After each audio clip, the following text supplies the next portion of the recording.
Buongiorno on my part. It's 6:30 a.m. on Thursday from Le Marche in Italy. And welcome to all the Friends of Italy Society of Hawaii. Thanks again for hosting Rainer and me for this conversation about the country that we love so much, and so many of you love it as well. So thanks for spending your aperitivo time with us if you're in Hawaii, or your pre-bedtime if you're in on the West Coast or wherever you are in the world. Thanks for tuning in today. So I'm happy to welcome my guide colleague back, Rainer Metzger. He's the founder of Guided by Tours, a company that I work for. We design very small tours for people who are interested in getting very immersed in the culture and in the places where we are. So we do very small group tours, and we go to some interesting corners of Italy that maybe are a bit more off the beaten track. And Rainer is just the perfect person to take us to Rome today, because he spent so much time in Rome. He's lived in Rome. He studied in Rome. And he's very, very passionate about Rome. Rainer has a master's degree in architecture. I'm just going to throw that out there, Rainer, because I think that's amazing. And so I think Rome is endlessly fascinating for him because of all of the dramatically different architectural styles that you can see just in one place, just walking around in 10 minutes. And so I'm going to turn it over to Rainer. He's got an amazing slideshow for us this evening.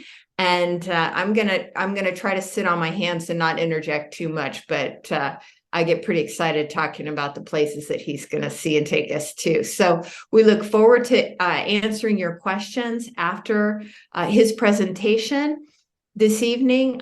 Please feel free to go ahead and put them in the chat if you'd like. I'll kind of moderate towards the end. So if a question pops into your head during the talk, please pop it in the chat. Or if you want to turn on your mic at the end and go ahead and ask a question, feel free to do that as well. So at this point, thanks everybody for joining us. And Rainer, I'm looking forward to visiting Rome on this beautiful sunny day there you have in your photo. Yeah. Hi, Trina. Thanks for that great introduction. And thank you to the Friends of Italy Society of Hawaii for this opportunity to talk about Rome. Rome is very near and dear to my heart. I kind of have two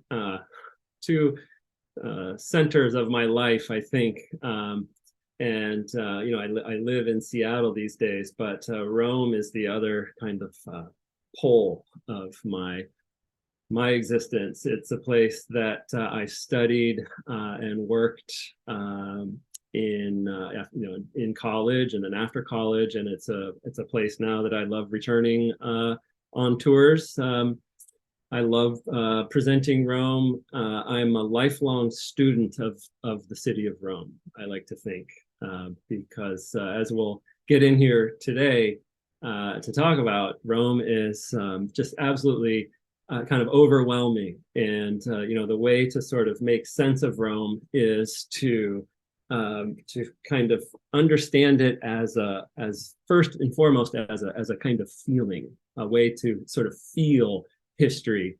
And once we get to that point, I think we can then have a much easier time of understanding all the parts and pieces that you find everywhere. History is ubiquitous in Rome. That's the exciting and exhilarating thing about it. And that's what brings, literally millions of people to this city, as visitors have been coming to Rome for centuries and centuries. And so today with this talk, we hope to kind of go through how to approach a trip to Rome. What I want to talk about in this presentation is first and foremost sort of why Rome, because Rome is different from other cities in Europe, in the world for that matter. It's a special place, and there are kind of certain concepts about Rome that both attract people and that create this kind of curiosity that guides people around the city trying to understand it, but also just to sort of experience it as a place to see and be seen. So we'll talk about the why, of course, that's a big question. And then we'll get into some of the practicalities of, when to go to Rome, what to expect in terms of time of year and season, where to stay in the city, how to get around.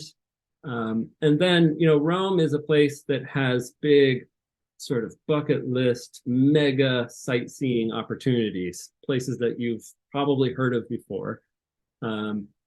And so we'll talk about those highlights, of course. Lots of information out there in guidebooks and on the internet about the big bucket list sites to see. But I really want to also focus just as much, if not more, on the off the beaten path places in Rome, because, again, since history is everywhere in Rome, you literally can find interesting, fascinating things on every street corner in the city. And in really important ways, I think that is the big concept. That is the experience of Rome, is sort of understanding the everywhereness of history, as opposed to, focusing on, the sort of top 5 or top 10 lists that you find out there. And so if we can get through all of that in the next 40 minutes or so, we're hoping,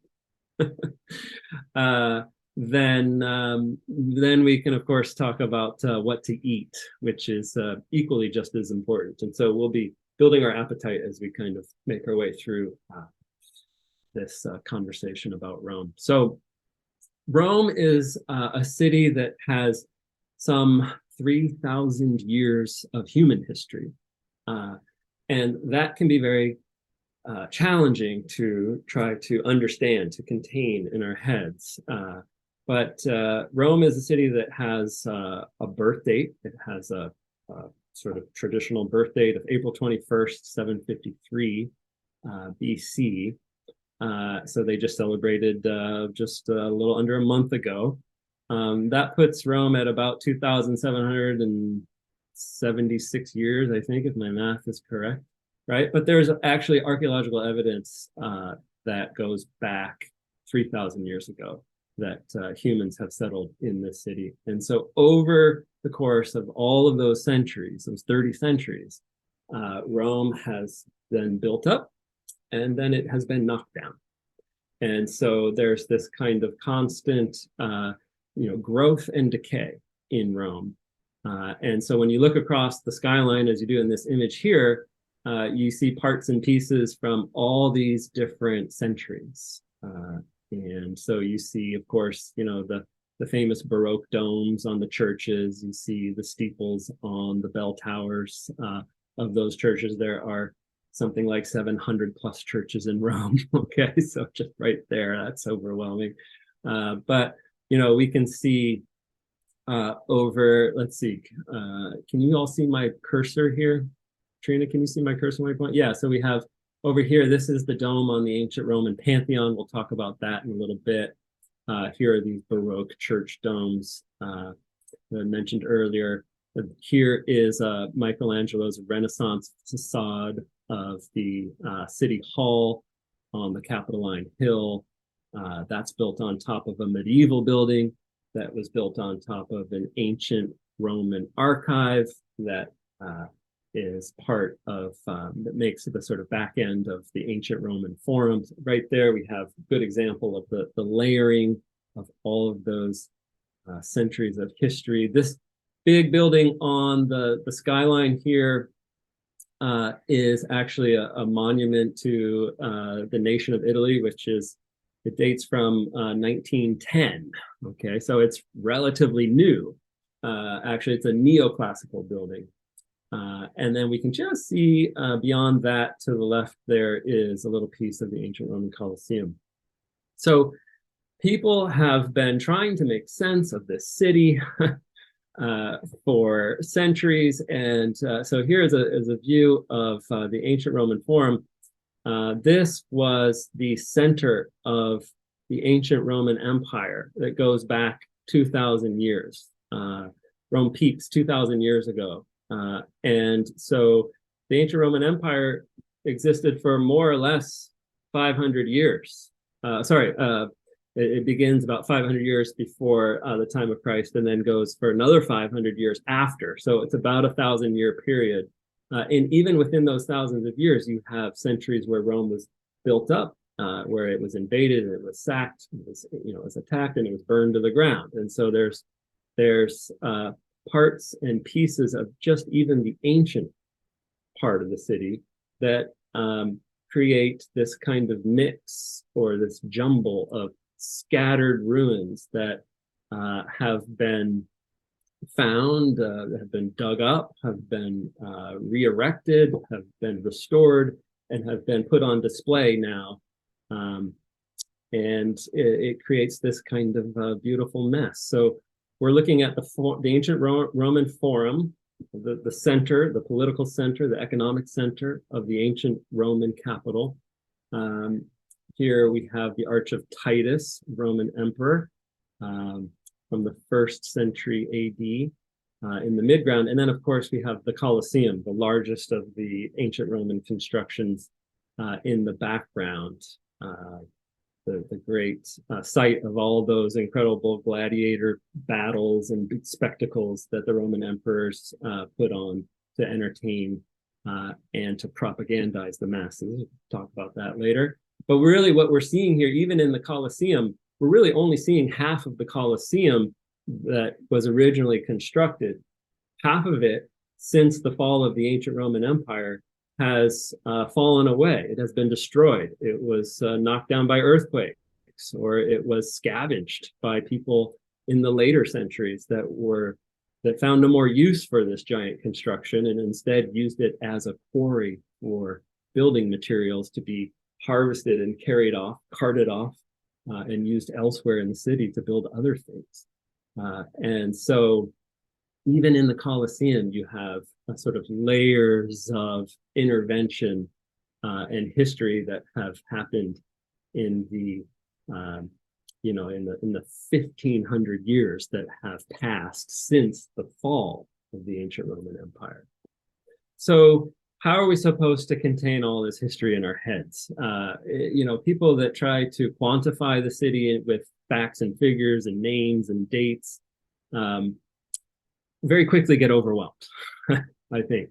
And so since the age of the Enlightenment, let's say, since the 1800s, visitors to Rome, artists, intellectuals, thinkers, people have been coming to Rome, trying to make sense of it. And there is this kind of impression that Rome is this monumental place with these awesome buildings that put people into a state of awe and wonder.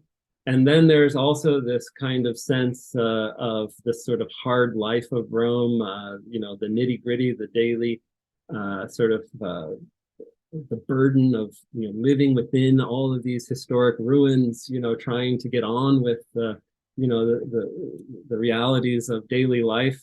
So here there's this painting of people going down to the river, boats going up and down, people going to harvest water from the river. And so there is this idea that Rome is this kind of contrast, these feelings of contrast, right? The awe and the wonder, and then the kind of harsh reality of daily life. And that's still very much a feeling that exists today.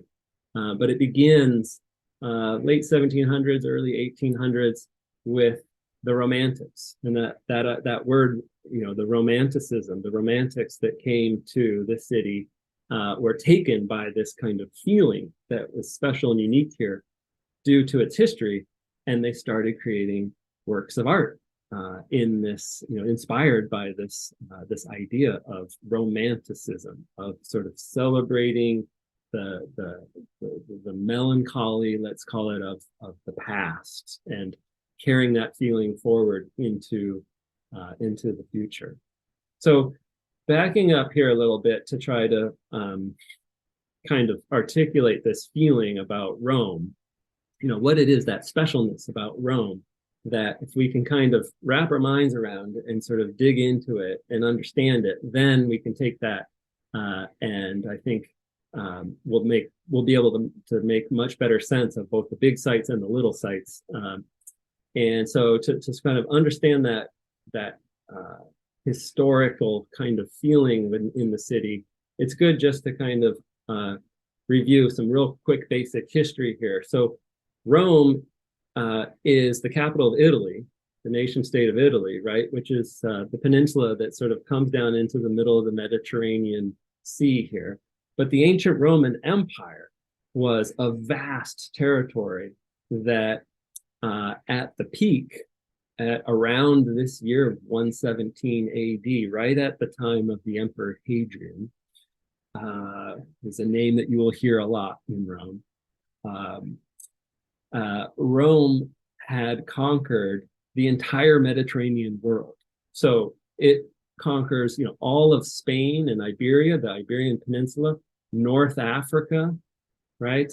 Look at Roman territory extending into the Middle East, what we understand to be, Iraq and Kuwait today. Rome went all the way here to the Persian Gulf. We have all of Anatolia and modern day Turkey. We have Eastern Europe, much of Germany, France, and then even half of the island of Britain. Across the sort of neck of Britain is Hadrian's Wall. So the Emperor Hadrian sort of represents Rome at its zenith, at its maximum territory. So Rome is both, a city today, but 2,000 years ago, Rome was this vast territory around the Mediterranean. And so the ancient city of Rome was thought to be the world's first metropolis. So this image here is of a wooden model that is in a very interesting kind of secondary museum way out in one of the modern suburbs of Rome. It's a wooden model that took a couple of decades to build. And it's huge. It's about the size of, I don't know, a basketball court or so. And this is a model of it looking down. And this is a kind of approximation of what the ancient city of Rome looked like in the year 320 CE, CE meaning the Common Era. So this is kind of the traditional date of when the fall of Rome really kind of begins. And so we can think of this city that we see here in front of us housing 1 million people, okay? And we see some familiar sites. We see the Colosseum, there it is, before it started to fall into ruin. So it's a complete, the Romans called it amphitheater, so 2 theaters back to back. We see an aqueduct here in the lower right, bringing water into the city. A metropolis of 1 million people would not be able to exist without the ability to bring fresh, clean water into the city. So the Romans were incredible engineers. In the lower left, we see the famous Circus Maximus. This was a chariot racetrack where great games and spectacles were held. We see theater over here on the left. There's another circus racetrack. This is the Circus of the Mission from the 1st century of the Common Era. And this is a beautiful piazza today. We'll see photos of that piazza that was built on the foundations of this ancient circus racetrack. And then take note of over here on the left-hand side, this is the river, the Tiber River, that makes a big 180-degree bend through Rome. It's always good, I think, to try to understand the city or where you are in the city in relationship to the Tiber River flowing through it. Okay, so an impressive city, to say the least. Then, in later centuries, after the fall of the Roman Empire, the Roman Empire breaks up into fractured parts and pieces, and Rome then begins this kind of slow retreat. And in the Middle Ages, say 1,000 years ago, Historians think that Rome's population declined to maybe just 10 or 20,000 people. Okay, so a metropolis of 1 million people then being essentially turned into a ghost town, right? It kind of shows the extremes of how Rome was built up and then falls into decay. This map is a famous map of Rome from the year 1748. So this is kind of right in the beginning of the Age of Enlightenment and the time when the sensitivity towards the past really begins to change and history becomes something to be celebrated. Okay, that begins in the Renaissance and then it continues in the Enlightenment. So 1700s. This is a map of the city of Rome, and you can see that the ancient extent of the city is shown here. There's a faint line that goes around. These are the last defensive walls that were built around Rome. It goes all the way down here on the southern edge. Okay, so this is the extent, basically, of the ancient city. But you can see that it is kind of essentially disappeared, and we have over here, this is where the Vatican and St. Peter's is over here on the left, on the west side of the Tiber River. And then here is the center of the historic part of modern Rome today. But today, the city of Rome extends far beyond the reaches here. And we have modern quarters over here, the modern train station is over here. We have lots of neighborhoods here to the south. But in the mid 1700s, all of that was basically just open fields that had been covered over, buildings that had been buried by time. And so we, even as late as the 1700s, Rome is a much more modest city compared to the ancient city. So understanding Rome, I think, begins with understanding the Tiber River that has been the constant presence that has flowed through it. The Tiber is a very fast-moving river. It's a very moody river. And the Tiber floods every fall when the rains begin. And the river begins to swell and the water level rises. So this is a picture that I snapped last year, actually. And you can see that there are walls. Well, over here on the left, you can see there are embankment walls that were built at the end of the 1800s to contain the river. But in the centuries before that, the Tiber River flooded annually. And, those annual floods would leave behind silt and mud and muck in the streets of Rome. And then, of course, there's always that really bad flood that happens every 10 years. And then there's a really, really bad flood that happens every 25 years. And then there's a catastrophic flood that happens every 50 years. And then you get that once in a century flood. And you can imagine now, over 3,000 years, that the river has been this force that has literally been depositing sediments and flood debris and doing damage to the buildings, undermining the foundations and washing away, but also leaving behind mud and debris.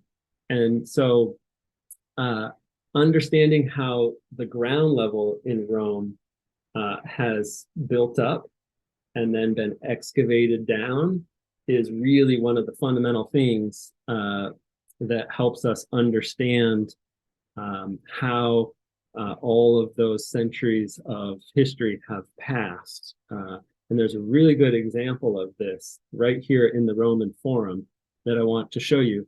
This building here in the midground, kind of on the right, is an ancient Roman temple. It's called the Temple of Antoninus and Faustina. It's one of a few dozen temples that have ruins still extant in the Roman Forum. But there's this really great example of architecture here sort of evolving through the centuries, because what we see with these giant columns on top of a plinth here with the staircase leading up to it, those are the basic parts and pieces of an ancient Roman pagan temple. Looks like They're based on the temples that the Romans found in Greece when they came into contact with the ancient Greeks. But after the fall of ancient Rome, the temple fell into disrepair. And in the Middle Ages, rather than demolish the temple was reused as a new foundation for a Christian church. So inside this pagan temple from 2,000 years ago, now we have a 1,000-year-old medieval church. It's been given a new sort of Baroque facade on the front of it. But look at where the level is of the church. It's way up here. Okay. So now here's the contemporary level. These are all people, visiting the ancient Roman Forum, which is the archaeological park that, that is the political and economic center of the ancient city. So it's one of the top sites to go and see. But here is a drawing of the same temple in the year 1757, right? And here you can see that the ground level is actually much higher.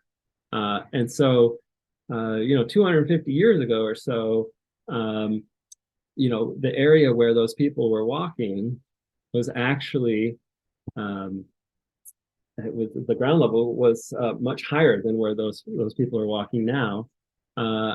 And so the ancient Roman Forum, big major site today, some 250 years ago, wasn't actually appreciated as a historical, sort of valuable thing like we think of it today. Instead, it was used as a cow pasture because the Tiber River had basically filled in that low part of the city with centuries of river deposits, and the ground level had raised up and covered over all those ruins from the ancient Roman world. They were all, many of them were lost and buried underground. And so that area was more valuable to the local people as a cow pasture. And you can see that marked here on this map. That's the same map that we just looked at from the mid-1700s, the Noli map. If we zoom into this area, it's called the Campo Vaccino, the cow pasture. Okay? You can imagine farmers grazing. So you go from, capital of the world of this great, ancient Roman Empire to cow pasture. And that shows us the extremes of Rome's history. This photo on the left is from 1857. It's one of, an early photograph of the Roman Forum. Same temple, okay? But look at the ground level. It's now up to the level of the door of the church that was built inside the temple, okay? So now when we go back and we look at this same area, well, here is that level in the previous photograph. Ground level right here from 1857, not that long ago, at least compared to by Roman standards, is right here. So about a third, the lower third of those columns was buried by river debris, right? The Tiber River floods. And all of that had to be excavated by archaeologists that then began to dig out all of the ruins of the ancient Roman Forum to put them on display and create the archaeological park that we see today. But you can see that's about 40 feet of height. Look at these people here at the base of the stairs looking up into the ancient temple with the church inside. So, Rainer, I have to chime in here just because I can't keep my mouth shut. Sorry. This is one of my absolute favorite spots to stand at the base of those stairs and look up at that green door, which we can't really see, but it's near your cursor, up, like you said, 40 feet high. And imagine the people trying to, and can you show people where those grooves are in the tops of the columns, where they intentionally would have carved grooves into those columns in order to try to pull them down. But when they couldn't pull them down, they just said, okay, and they just went ahead and used them. And it's just striking. And I think I love this photo because you can see the size of the people too. That is really immense. Those are immense columns and an immense temple, and that you can really see the layers of Rome there. Really, it's jaw dropping, I think. Yeah, you can see the grooves here in the columns from Piranesi's drawing in 1757. So that shows that in previous generations had actually attempted to pull these columns down, and they had no use for them as a pagan temple ruin, and instead they probably wanted those columns to be carted off and reused elsewhere. Rome is full of recycled elements from the pagan past that were used to build later buildings. So the whole point here with this example of the temple of Antoninus and Faustina is that you see examples of this kind of, the different levels, the different literal layers of the ground everywhere in Rome. And so that's one of the basic concepts that I think we have to kind of understand Rome as a kind of evolution, right, across all those 3,000 years of history. Because how else can you conceive of 3,000 years? What does that even mean anyway, ever, right?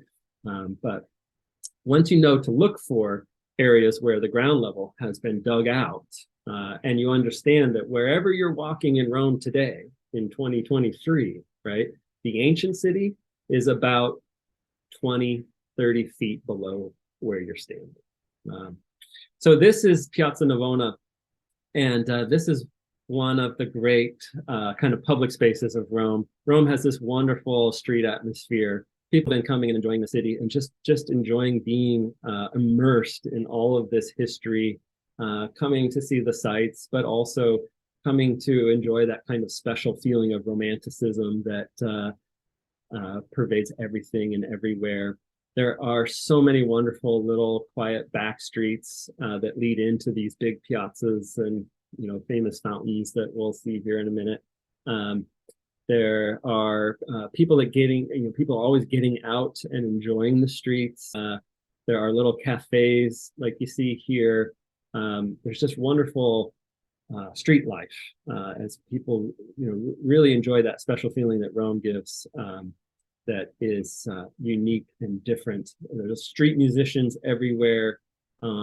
There are people just sort of enjoying the absurdity of modern life in this city. There's a video I took of a guy a couple of years ago at an intersection.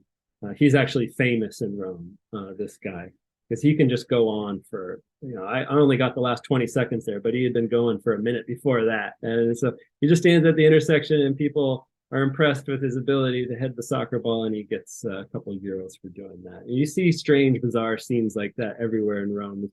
People are so inspired by the city that there's this kind of theater of the absurd. It's a great city for artists. And then this is a film that I want to highly recommend, La Grande Bellezza in Italian, The Great Beauty, it's called in English. It won an Academy Award for Best Foreign Film a while back. It's by Paolo Sorrentino, and it's about this character who is a Roman. He's a writer. He had one big hit book decades ago, made a name for himself, and he hasn't really done much since. And so the character's life is actually kind of a metaphor for Rome itself, sort of always sort of celebrating its past and sort of always asking the question, like, what have you done lately?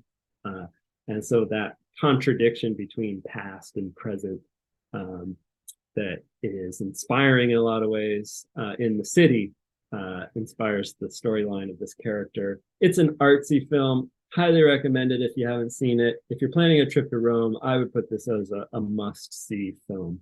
So let's get into some of the practicalities here. Now that we kind of have an idea of Rome as a feeling first and foremost, this kind of special place that we go to kind of feel time and history. So Trina, at this point, we can kind of just jump right into our favorite time. I mean, every time, every day that you get to spend in Rome is great, no matter the season. But there are things to know about certain seasons. Okay, so the high season in Rome is really kind of April through October. That's when the weather is best.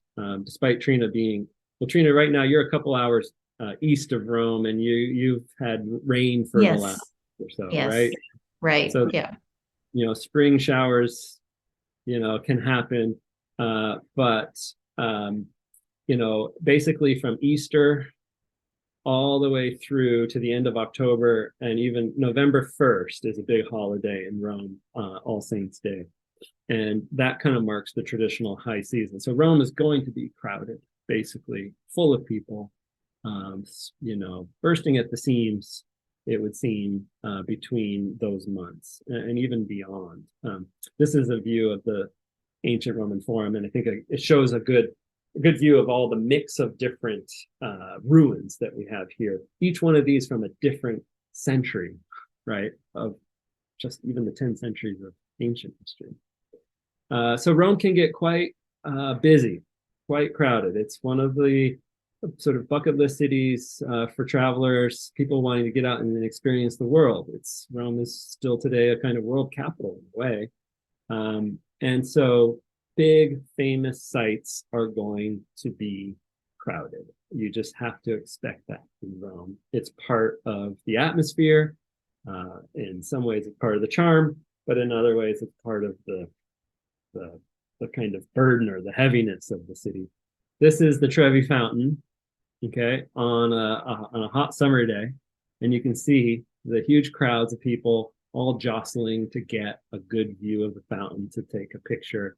If you come here at night, after dark, 10 p.m., there's probably even more people. Would you say, Trina? Does that square with your experience? Absolutely. One of my favorite moments at the Trevi Fountain was really early in the morning. And I know you're going to get to this, Rainer, but getting up early in the morning, going out, grabbing a coffee, and then going to a site like the Trevi Fountain, you'll probably have it all to yourself. There might be people walking by going to work, but that's it. So you can go and you can have this experience late in the afternoon or at night, or you can get up first thing in the morning, get out there when it's nice and cool, and have it almost to yourself.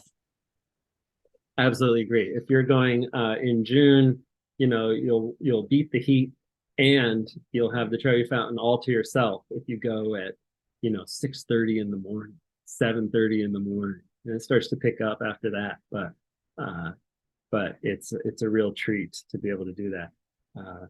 Of course, some of the crowds in Rome are thrilling, right? Here's the crowd that has come to the Vatican and to St. Peter's Square to get close to Pope Francis. So every Wednesday, the Pope does an audience when the Pope is in town.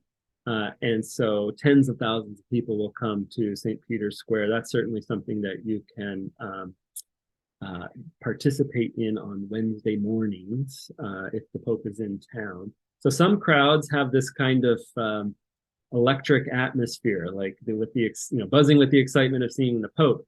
But then other crowds can kind of feel heavy, and I think what we need to do here is just sort of describe what the crowds are like in certain places, so that you can decide if that's something that you can kind of tolerate, or something that you're okay with expecting, or if you know that you're not a person that loves being in big crowds, kind of all packed in there like sardines, then you can kind of make a decision about when to sort of avoid the crowds. These are shots from the Vatican City. So on the left, there's the Vatican Museums and the famous statue of Laocoon. And you can see, the competition for just getting even a view through all the people that are trying to see this famous statue from 2,000 years ago, thought to be one of the very few original Greek statues remaining in the world. And then, of course, in the upper right, we have the Sistine Chapel, which is one of the most visited places in the city and is always kind of packed like a sardine can. In fact, you often have people traffic, shuffling very slowly just waiting their turn just to go down the narrow corridors just to get into the Sistine Chapel. And that can be one of the most crowd intensive places in the entire city. In the lower right, we have the long line of people waiting to get through the security check to get inside St. Peter's Basilica, which can, on a busy average day, be anywhere from 30 minutes to over an hour of waiting out in the hot sun. And certainly, Trina, I know you've had lots of experiences with crowds, especially at the Vatican. Yes, absolutely. And I want to share, though I have that experience that you're seeing in the photos quite regularly, unfortunately. But one of I think my most absolute favorite moment at the Vatican Museum and at St. Peter's was when I went with my husband, the one only time he has ever been, and we went the first 2 weeks in December. So timing, I mean, the issue with the Vatican Museum, museums and St. Peter's is it's one of these places that's on people's bucket list. They feel like they have to go see it. You have to see the Sistine Chapel, right? But if that's a real priority, my advice is if that is what you want to do, then go in the way off season. And the way off season, I would say first 2 weeks in December, because it's before Christmas time. And then January, late January, and even early February, maybe before Mardi Gras time. There's a few weeks a year when you can really enjoy that experience and avoid the crowds. But otherwise, unfortunately, it's difficult to avoid them. One other tip, Rainer, sorry for interjecting, but St. Peter's, go to St. Peter's for a mass early in the morning. Or once again, early in the morning. You can't get into the museum, but you can get into St. Peter's and visit it as a spiritual place, as opposed to this big tourist line. Okay, absolutely. I'm done. Go ahead, continue. No, that's a great tip, Trina. St. Peter's Basilica opens every day at 7 a.m. And it is quite special to be there that early in the morning when it's relatively quiet, and the noise of the crowds also hasn't quite arrived yet. Hey, hot tip, no pun intended. There is a little bit of a low season in the latter half of August, where Italy celebrates the summer festival of Ferragosto starting on August 15th. And a lot of people, a lot of Italians anyway, will head to the beach for the second half of August. And it can be quite hot in Rome. Rome is a city built of stone and brick, and so it just absorbs that hot summer sun. Temperatures routinely in the mid 90s, sometimes hotter. But also sometimes people can't really control what time of year they're available to go. And so if you're only available in the summertime and you don't mind the heat, then August can actually, ironically, be a little bit of a low season. There's not as many visitors in the hot part of the summer.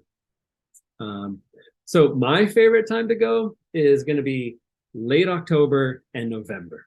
You've got fall colors, the crowds start to dissipate, and you have these wonderful days that the Romans called the Ottobrate, the beautiful days of October that continue into November with great weather still. Yes, you can get some rainy periods, but you also get many beautiful sunny days with temperatures 65 Fahrenheit. And Rome can be quite pleasant, far less crowded after the November 1st holiday. Really pleasant to walk around. And that famous street life, that atmosphere in the narrow little lanes and the piazzas, it still goes, as Romans love being outside. They love socializing outside. And so here, even in the wintertime, you can see Romans are bundled up. They've got their puffy jackets on and their wool coats, and they're going out to eat and still eating outside, even though the temperatures at night cool down to, temperatures in the 50s and upper 40s even. People still eat outside. And so Rome is just as lively, I think, in the late fall as other times of the year. Winter is a great time to go. If you are an art fan and you want to see museums and you want to, really immerse yourself in seeing Rome's art, and you want to do that in relative peace and calm, you might consider going in December, first half of December, like Trina said, before the the Christmas rush, or in January. And Rome can get quite cold and wet in the winter. People are bundled up, of course. Occasionally it does snow. That's not common, but you'll have museums relatively empty and all to yourself, right? And so here is a picture of the Sistine Chapel empty. And so I just put this here to sort of suggest what you might experience in the middle of January, right? But it's a bit of an exaggeration, of course, because there's still going to be people, even in January, in the Sistine Chapel. There's always people in the Sistine Chapel. When I was there in December, I could see those floors. I could have put my arms out like this and spun around. In fact, I might have done that. It was just magical to be in there the first 2 weeks in December. Yeah. So the Sistine Chapel is the Pope's private chapel in the Vatican City, right next to St. Peter's Basilica. And of course, it's most famous for Michelangelo's famous frescoes of the Sistine Chapel ceiling, just out of view here from this image. But it's also very beautiful for the inlaid stone tile floors. Most of the year, you can't see the floors because they're covered with people. But in the off season, you can go and you can actually see the floors with not so many people in there and really appreciate those as well. Also, another hot tip about the Vatican, it's open late on Friday nights through the high season. And so you need to make a reservation to go see the Vatican museums, but you can reserve a Friday night visit. Still busy, but not insanely crowded. Even to the point, sometimes people talk about sort of dangerous overcrowding even at the Vatican museums. So that can be kind of an issue. Where to stay? I've identified 5 neighborhoods here that I like. If we approach Rome as a kind of a place to go and sort of to feel history, to sort of be immersed in it, to just sort of enjoy it being kind of everywhere and surrounding you everywhere you turn and look, then I think it really helps to stay in a more kind of residential neighborhood. The downtown core is not really as residential as some of the more outer neighborhoods. I've listed a couple here. Monte is a kind of a real hip sort of area just north of the Colosseum. Good hotels here, lots of good Airbnbs too, if that's your thing. The Jewish ghetto is a fascinating neighborhood. Rome has a long history of Jewish community, first settling in Trastevere in the ancient period and then being moved into a walled ghetto in the mid-1500s.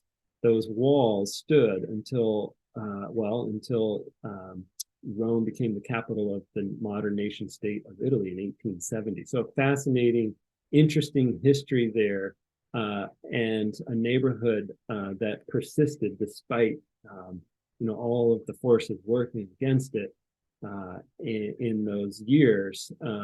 And it's today a really great neighborhood with excellent restaurants, as the Roman Jewish cuisine is a kind of sub-cuisine within Cucina Romana that is really great, interesting, and tasty, delicious. And so lots of good restaurants in the Jewish ghetto. Trastevere is the kind of more bohemian part of the city that is across the river. That's where a lot of kind of artists and young people live, students. And then Prati is a really great sort of everyday working neighborhood, just north of St. Peter's and the Vatican here. Lots of good restaurants and lots of a kind of real sense of daily residential life. Trina, do you have other areas that you like to stay in Rome? I mean, there's so many. These are 5 that I like, but there are many great places to stay. Yeah, I like to stay in Monte just because I felt like I was 20 minutes from everywhere. My husband and I rented a great Airbnb there and stayed there for a month one time, and it was terrific. So that's the neighborhood that I'm most familiar with in terms of staying for a long period of time, and it's just really convenient to the train station. You can get to Metro links, and you can also walk. It just seemed like everything was 20 minutes away. Yeah. Monte is great. A lot of people like to stay up near the Spanish Steps, which are, let's see, right here. Great area to stay, but very commercial around there. It's sort of the commercial core, the retail core of the city. So not a lot of kind of everyday neighborhood life going on up there, but still, right in the middle of some of the big famous sites. And a neighborhood I really, really love is Testaccio, kind of south of the Coliseum. This is a kind of blue collar, more everyday, working neighborhood. There's a great market down here, and just a kind of fascinating place to be. Lots of other neighborhoods kind of around, and good public transportation in Rome. So that leads to how to get around. And the way to get around into Rome is to walk. To walk everywhere. Romans walk. A half-hour walk is nothing. 45 minutes, an hour. It's a pleasure to walk in Rome, because that's how you get out and experience, that all that history that we've come to see. And Romans themselves will tell you, that walking across the city to meet a friend in front of the Pantheon, it's a favorite pastime in Rome. So people love getting out and being part of the city and walking. As well, this is a city that was built by the ancients thousands of years ago. And so, yes, there are streets where you can drive private vehicles. A lot of streets are closed off to cars and are pedestrian only. But the real problem with driving a car in Rome is that there's nowhere to park, really. And so it's really quite a hassle to have a car in Rome, and thus it's a city that was meant for walking. And, in a city where you see something interesting everywhere you turn, it's a real pleasure. Public transportation is great in Rome. Rome has a metro line. There are 3 metro lines that sort of intersect in the center of the city. It's not one of the better metro systems, at least compared to other European capitals or other world capitals, because, of course, then every time you dig underground to try to build a tunnel or a train, you have to dig through all those centuries of history, and you come across all those ruins. So that increases the cost and certainly the complexity of underground construction. But the taxi system works really well. And then as well, I wanted to put a plug in for the bike share and renting a bike and just, pedaling around. And before you move on to great guidebooks there, I want to give a plug to the taxis. Though traffic in Rome can be crazy, a taxi ride can be money really well spent, because of the really limited subway lines that Rainer just showed you.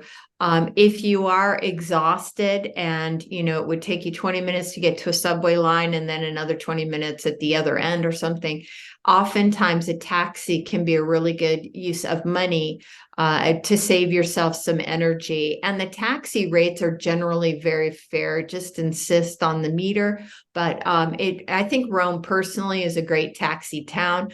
And also the Roman drivers are really pretty crazy. So it's a kind of it's a thrill ride too. So I just want to give a plug there to the Roman taxi drivers. Well done. Fully agree. The taxis work great, and it's a really easy way to get around. Also, it's good to have information for getting around Rome, for sure. 2 great guidebooks. Rick Steves is full of general practical information, and then the Blue Guide, it goes a bit deeper into the history and the culture of the city. 2 great guidebooks for informing all those walks that you take across the city. I want to run through the highlights now. I'm going to kind of do this rather quickly. These are the main kind of bucket list highlights. These are highlights that are certainly well covered in these 2 guidebooks, but also are going to appear on every internet kind of top 10 list of must-do, must-see sites in Rome. And the great thing about these kind of big blockbuster sites is that Well, they attract, 9 out of 10 travelers passing through the city are all going to be here at any point of the day. And that kind of leaves open opportunities to see, the many other off the beaten path sites to see as well. So we've talked a little bit about the Colosseum already. And the Colosseum, is a thrill that is probably the top, the top must-see site to experience, to walk inside the Colosseum and to see the ancient arena where the gladiators once fought 2,000 years ago is a special experience, special treat. The Colosseum has to be booked and reserved in advance. Okay. So definitely, weeks before your trip, you want to have booked your tickets. The Rick Steves book will tell you exactly how to book that ticket, exactly the web address that you need to go to buy the ticket from the Colosseum ticket vendor itself, not from a ticket reseller that is going to, that buy up a bunch of tickets and then try to resell them at marked up prices. And then there are special experiences at the Colosseum. You can buy an extra ticket to get a tour of the underground area. That's what we're looking at here in the middle. So the wooden floor has long since been taken away, and revealing the 2 stories of underground chambers below the arena floor. Part of the arena floor has been reconstructed here just to give us an idea of what it once, a little bit of an idea of what it once looked like.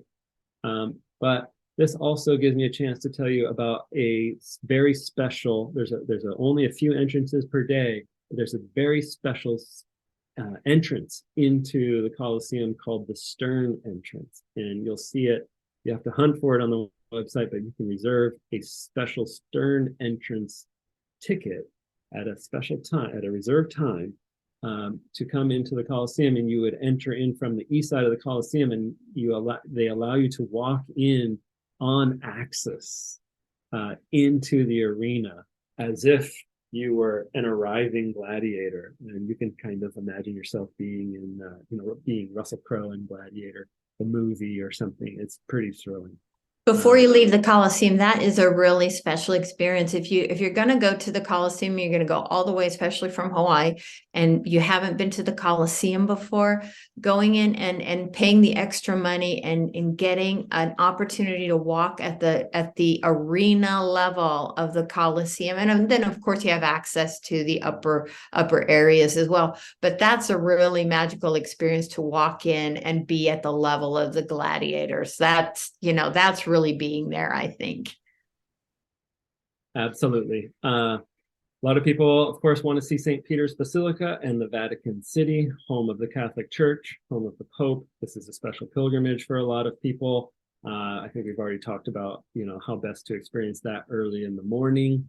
The interior is certainly awe-inspiring. It's, you're going to walk inside and you can't help but to feel the importance of the gravity of the home of the Catholic world.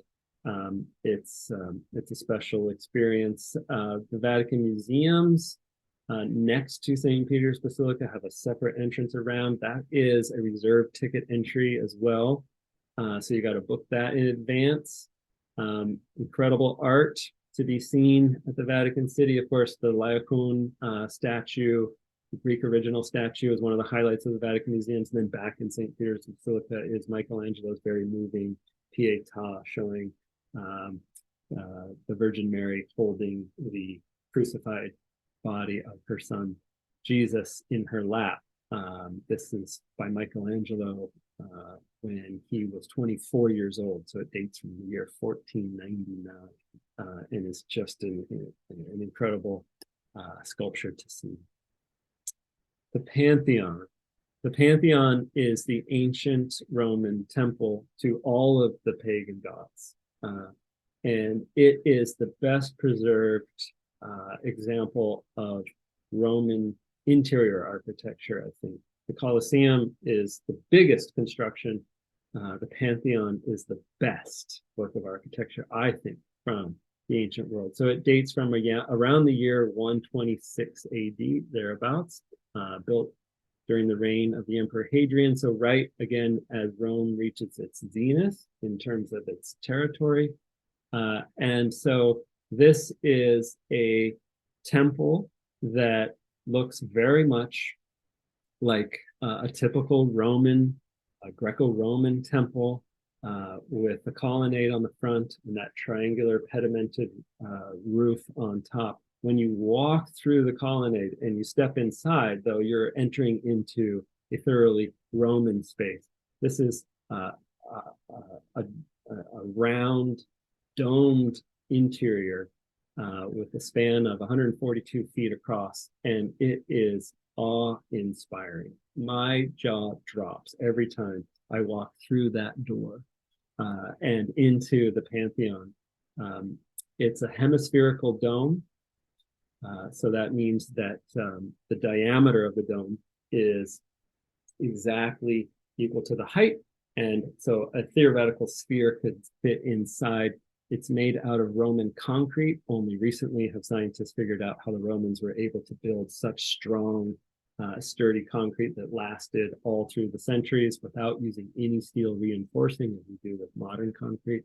And then what is so special about the space is when you look up at that dome and you see this incredible light coming in through the oculus at the top, which is open to the elements. It's not covered. And so light comes down. You get a beam of sunlight in the summer months at midday. And then, of course, you know, the air, the rain, the snow, the elements come right into the building. And so there's this really powerful connection between, you know, the sort of celestial light coming through the oculus and the floor beautifully laid out in all of that multicolored Roman marble. It's a beautiful experience to see the Pantheon. Also, just recently now, the Pantheon has a reserved entry. You want to buy that ticket, reserve it in advance because of the large numbers of people that want to see it. Then there is a kind of famous walk through downtown Rome that connects some of the most popular famous sites, the Spanish Steps, the Trevi Fountain, and Piazza Navona, sites that we've already seen so far in this conversation.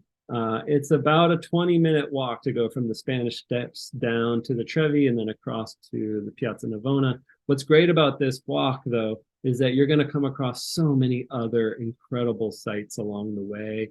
You know, you've got the St. Ignatius Church here, Jesuit church, which is full of masterpieces and just an incredible space to see. There's the Basilica of Santa Maria sopra Minerva, also an incredible church. There is just, I mean, everywhere you look, there's Piazza Colonna. This is the Prime Minister's residence here in the Parliament of the Italian nation state. There's an ancient column here. There's a really cool 18th century, sorry, I should say 19th century kind of shopping center here. It's really beautiful. There's an amazing church over here, San Luigi dei Francesi. There's so much along this walk. So you can hardly do it in 20 minutes because you're going to be pulled in different directions, finding other wonderful discoveries. And of course, the Pantheon is right along that route. And a great gelato place, Giolitti. I have to just interject, Rainer. Okay. Giolitti, I'm going to type the name of that in the chat box. Okay. Also, Obama's favorite gelato. That's where he went when he visited. He and I did not know that. Yeah, they went to Giolitti. Yeah. And then of the mega sites in Rome, the one that actually maybe isn't quite on everybody's radar, but should be, is the Borghese Gallery. This is just an incredible museum full of masterpieces, many of them by John Lorenzo Bernini, who was the greatest of the Baroque sculptors from the mid-1600s. So 100 years after the Renaissance is the Baroque period. And what Bernini does with statues in marble is just incredible. He just infuses so much drama and energy into his works that they never fail to impress. I don't want to give away too much here, but there's two examples here by Bernini. Just go. That's all I can say. You have to reserve in advance. Again, with the Borghese Gallery, they do a great job of managing the crowds because they only allow in a couple hundred people every couple of hours, and so they do a good job of managing it. But tickets are in high demand, so you'll want to book those many weeks in advance. More examples of Bernini's statuary. You can see what he does in carving something as delicate as, hair, curly hair, or fingers, that hand there on the right, or the folds in the robe. Just go. Okay. The Borghese is just such a nice experience. I mean, after dealing with the crush of the Vatican Museum, the Borghese, because they do control the numbers, it's a pleasant experience. It was a purpose-built palace to show an art collection. So it's just even the ceilings, the floors, the wall covering, everything is opulent, and it's in a beautiful garden too. So when you're done with the art, you can go out into the garden. The Borghese is just such a highlight. Absolutely. And then there's paintings also by Raphael. Bernini has paintings in the Borghese Gallery, Titian, and many other famous names. So it's not just the Bernini show, but Bernini is the highlight. Off the beaten path places, this is hard. There are so many. I picked 5 here that show a kind of range of off the beaten path kind of places that you can see. But the point here is that this list of 5 could easily be 50. Right, of just fascinating places to visit that maybe aren't quite on everybody's radar. But if you spend time in Rome, if you allow for several days, a week, more, then you have a chance to kind of come across these places. These are 5 favorites of mine, but I have, like I said, many others, and so they're really meant to be kind of indicative of many sites rather than a list of like places that you just have to see. My favorite church in Rome, my favorite little church, is San Carlo alle Quattro Fontane, St. Carl of the 4 fountains. The 4 fountains are referred to here just outside of this little tiny Baroque church. Here's one on the corner. There are 3 others around this very sort of tight, narrow intersection. This is a very small church. Very small. You step inside, the church is smaller than maybe a basketball court in size, at least on the floor. It has a notoriously always kind of dirty, but very dynamic Baroque facade. There's a lot of traffic going by on the street. But when you step inside, it just blows me away every time. There is this incredible space, this beautiful oval dome, and all of these kind of surfaces that are decorated in white. This is a Baroque church, so mid-1600s. And almost every church in Rome got an update during the 1600s. This is the period of the Catholic Counter-Reformation, a time when the church doubled down on using architecture and decoration to overwhelm and impress and sort of bring people back into the church. And so you get a lot of very decadent Baroque interiors. This one is refreshingly just plain white plaster, but it has these very dynamic surfaces that undulate in and out. I don't want to give too much of it away, but here's a snapshot. It's very sort of small. It's kind of a jewel box of a church, and it can be difficult to photograph. That's part of its charm. If you get a chance to go and see San Carlo alle Quattro Fontane, it's my highest recommendation in Rome. This is a church in Trastevere called San Francesco a Ripa. Saint Francis in the Ripa refers to an old port on the Tiber, on the banks of the Tiber River. And this is a church that I want to just give an example as one of the many hundreds of churches in Rome. It looks unassuming. It looks humble. You would walk by and you look at it and be like, many other churches are far more impressive than this church. But that's what's special about it, because when you go inside, there is an artistic masterpiece by Bernini in the front left chapel of this church called the Blessed Ludovica. This is one of Bernini. We saw him at the Borghese Gallery. This is one of his statues that is still extant in situ. Let's say it's in the place that the statue was intended to be placed by the artist. And so this is a local, not a saint, but the Blessed Ludovica. Ludovica was a noblewoman who was a kind of philanthropist and ran a hospice hospital next to the Church of St. Francis.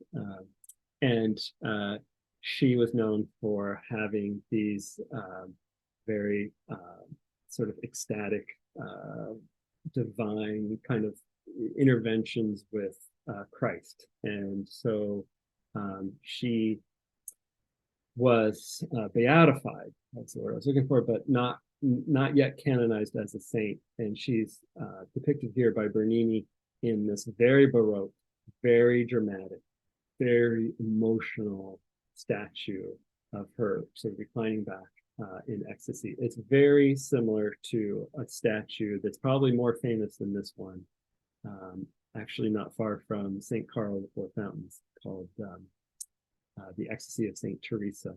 These are two statues that Bernini did late in his life and are kind of almost shockingly erotic, you could say. Comes from the late 1600s. Then we have Ostia Antica.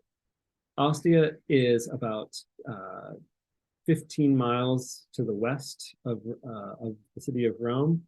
It was the ancient port city, and today is an archaeological park that is an absolute joy, so pleasant to visit.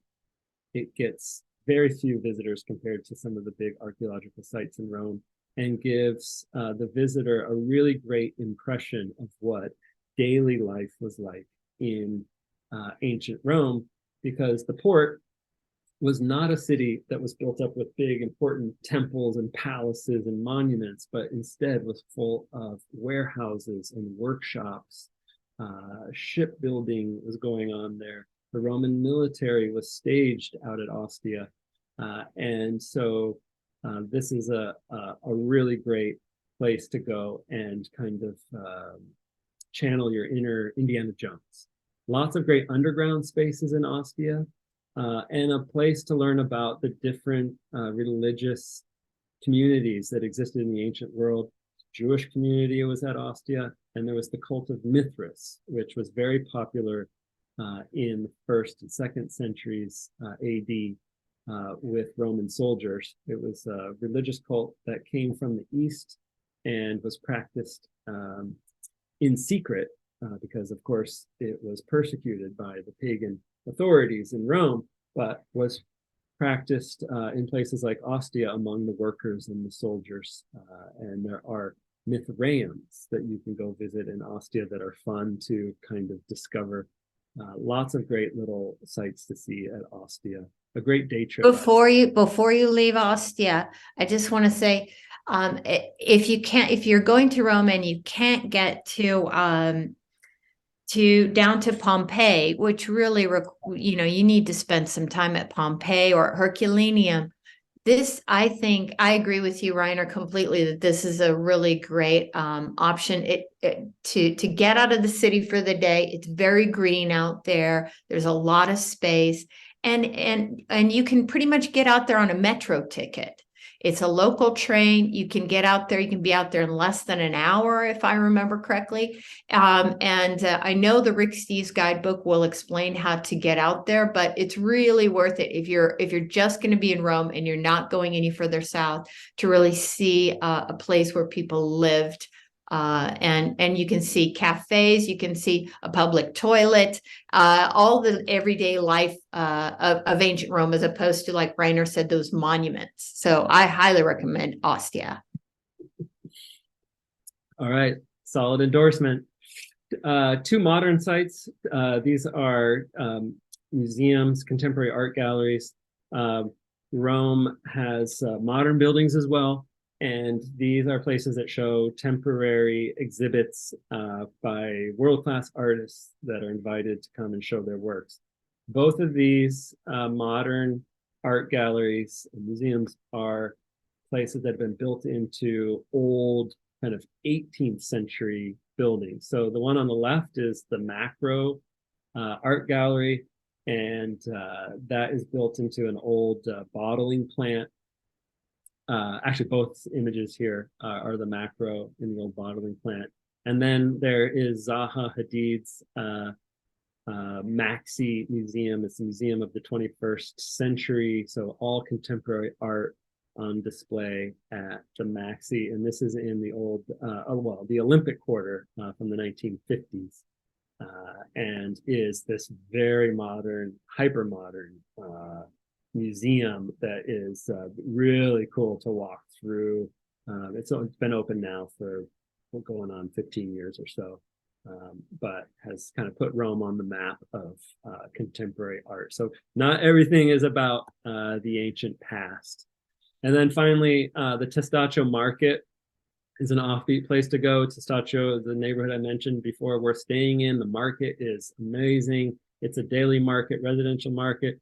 So people coming to do their daily produce shopping, part of the daily life and rhythm of Rome, as people go to the markets more frequently because they walk.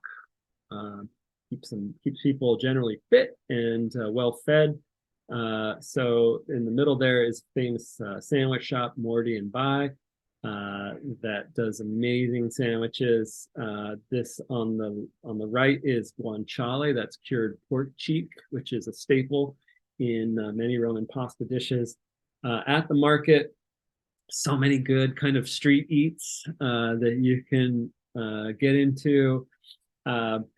Roman cuisine is real blue collar. It's real affordable. And it's all kind of based on getting lots of calories into people, getting people well fed and powered through the kind of hard scrabble living of working daily life in Rome. So the image on the left is a grilled cheese sandwich that is dipped in a breaded egg batter and then deep fried. Okay, so how do you improve on a grilled cheese sandwich? Well, that's how you do it. Okay, in the middle, that's an oxtail and Roman chicory sandwich. Beautiful braised oxtail is one of the great specialties in the meat courses of Cucina Romana, Roman cuisine. And on the right, that is a deep fried cod ball. Let's say it's a soupli, which is so good. So now we're into kind of what to eat in general beyond the Testaccio Market. And look, sure enough, of course, Rome wasn't built in a day, and here we've gone way over time. So we're just going to fly through this, okay? But Rome has 4 great pasta dishes that are the center of the primi courses, the first courses. Cacio e pepe, which is the upper part of the image, that's the classic just cheese and pepper. Super, super simple. It sounds too simple and basic and elemental, but it's actually really a complicated dish to master. And then on the right is rigatoni alla gricia, which is a very simple white sauce that is made with guanciale. Basically, it sort of builds on cacio e pepe, but it adds the cured pork cheek with alla gricia. Oh, the one in the lower part is not a traditional Roman staple, but is a pasta dish at a restaurant I really love that has olives, cherry tomatoes, and that's dried ricotta cheese. Then there are the other 2 of the 4 main pasta dishes are carbonara. People probably know what carbonara is. It's made with, again, the cured pork cheek, and then it's made with egg as well. So really simple, but really rich and great pasta dish. And then the tomato and guanciale sauce on the upper part of the image is called amatriciana. And these 4 pasta dishes are actually the main theme of Stanley Tucci's episode in Searching for Italy on Rome. So he does the whole episode, and it's just 4 restaurants, 4 chefs doing great versions of these 4 pasta dishes. So highly recommend checking out that episode. Wonderful things done with vegetables in Rome. On the left is puntarelle. It's a chicory. It's in the chicory family, but they actually sort of they cut it.